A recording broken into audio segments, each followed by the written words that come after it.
Assalamualaikum warahmatullahi wabarakatuh. Perkenalkan saya Nura Sanah dengan NIM 20113441 Prodi S1 Informatika. Di sini saya akan membahas tentang degradasi moral remaja Indonesia. Indonesia dikenal bukan hanya dengan negara yang sangat indah, namun juga dengan negara yang sangat ramah dan bermoral.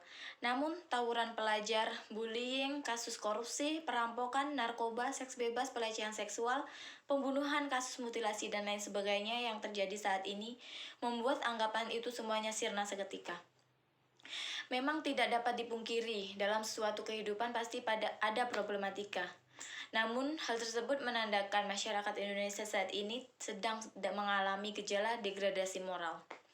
Degradasi moral yang terjadi di bangsa ini melanda berbagai lini masyarakat. Salah satunya yang sering terjadi pada sektor remaja.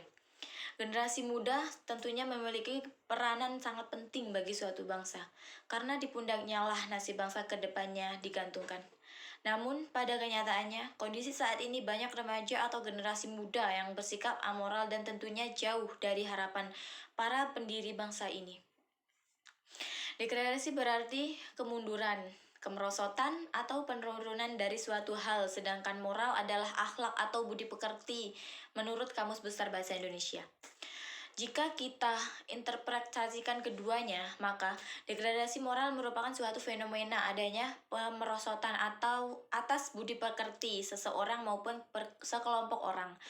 Menurut Licona, ada 10 indikasi gejala penurunan moral yang perlu mendapatkan perhatian agar berubah ke arah yang lebih baik. Di antaranya yaitu kekerasan dan tindak anarki, pencurian, tindakan curang, pengabaian terhadap aturan yang berlaku, tawuran antar siswa, ketidaktoleran, penggunaan bahasa yang tidak baik, kematangan seksual yang terlalu dini dan penyimpangannya, perusakan diri, sikap perusakan diri, penyalahgunaan narkoba. Penelitian yang dilakukan oleh Reckitt Benckiser Indonesia lewat merek alat kontrasepsi Durek terhadap 500 remaja di 5 kota besar di Indonesia menemukan 33% remaja pernah melakukan hubungan seks penetrasi. Dari hal tersebut, 58%-nya melakukan penetrasi di usia 18-20 tahun. Selain itu, para peserta survei ini adalah mereka yang belum menikah. Sedangkan remaja korban narkoba mencapai 1,1 juta atau 3,9%. Data tersebut diambil pada tahun 2008, dengan mengambil sampel di 33 provinsi di Indonesia.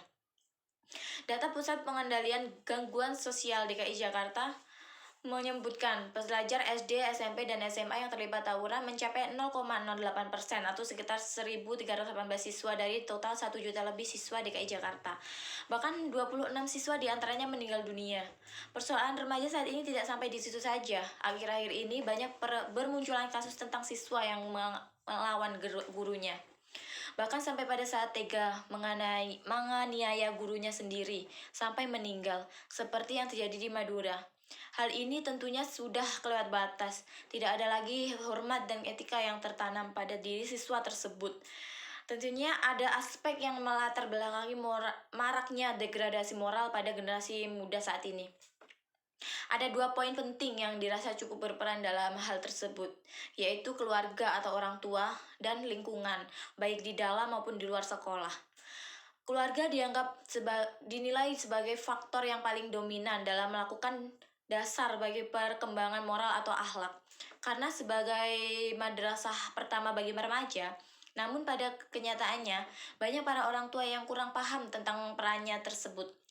Para orang tua beranggapan bahwa pendidikan bagi anak-anaknya cukup pada ranah sekolah saja, dan hal yang jadi sorotan utama orang tua kepada anaknya hanyalah persoalan nilai rapot. Ketika bagus dipuji dan ketika buruk dimarahi, tanpa menanyakan pemahaman anaknya berkenaan dengan mata pelajaran tersebut. Secara tidak langsung orang tua mengajarkan bahwa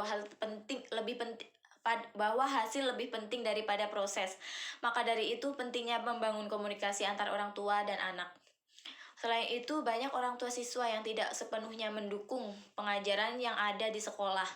Banyak orang tua siswa yang melaporkan para guru yang memberi sanksi fisik kepada anaknya. Hal tersebut membuat para guru tidak membuat para guru takut untuk memberikan sanksi kepada siswa yang bersalah, sehingga banyak murid yang berani kepada gurunya. Kurangnya pengawasan oleh orang tua terhadap pergaulan anak juga dapat menyebabkan merosotnya moral anak tersebut. Lingkungan sekolah dianggap berperan penting dalam membentukan moral siswa. Sekolah merupakan lingkungan pendidikan sekunder yang secara sistematis melaksanakan bimbingan, pengajaran, dan pelatihan dalam rangka membantu siswa supaya mampu mengembangkan potensinya, baik berkenaan dengan aspek moral, spiritual, intelektual, emosional, maupun sosial. Maka dari itu, peran sekolah terbilang cukup besar, ditambah lagi hampir sepertiga waktu siswa dihabiskan di sekolah. Kebanyakan orang tua juga menganggap dunia pendidikan sudah cukup memberikan muatan-muatan moral pada anak-anaknya. Namun kondisi dunia pendidikan saat ini dirasa belum mampu sepenuhnya untuk membentuk moral siswanya. Kebanyakan para pendidik dalam mengajar hanya gugur kewajibannya saja dalam mengajar. Para siswa lebih ditonjolkan dalam hal intelektual saja dan mengesampingkan pendidikan moral. Contoh kasus yang sering terjadi adalah ketika ujian nasional. Mata pelajaran yang diujikan hanya mata pelajaran umum saja. Mata pelajaran yang menyangkut aspek moral atau akhlak diabaikan. Sehingga para siswa beranggapan bahwa intelektualitas atau kepintaran siswa jauh lebih penting dibandingkan moral siswa tersebut. Hal tersebut harusnya dikaji ulang oleh para pemangku kebijakan.